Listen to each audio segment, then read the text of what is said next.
guys, gagawa nga po pala kami ngayon ng meriendahin namin. Gagawa nga po pala kami ng sardinas ball. Ako nga po pala si Rika na tinagarang vlogger sa Turod. Ang ingredients nga po pala na nilagay namin ay yan nga po pala ang ingredients namin. Sa halagang 50 pesos mo, 49 lang ang magagasto ko.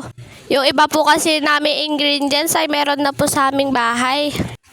Pagkatapos nga po pala namin nilagay ingredients ay naghiwa po kami ng sibuyas, bawang at minix na po namin yung aming mga kinailangan. May pasayaw pang nalaman yarn.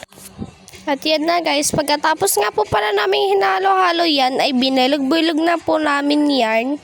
Sinindi ko na nga po pala dyan yung shellane, tapos nilagay ko na po yung mantika at kaserola. Sinugurado ko nga po palang muna mainit yan at naglagay na nga po pala ako ng aming ginawa at binilog-bilog na fish.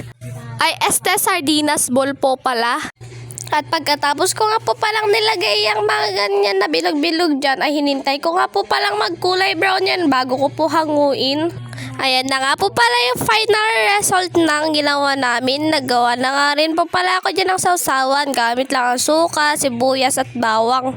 Hinaluan na nga rin po pala namin yan ng kanin. Pasensya na po kayo kung nabubulol-bulol po ako ha.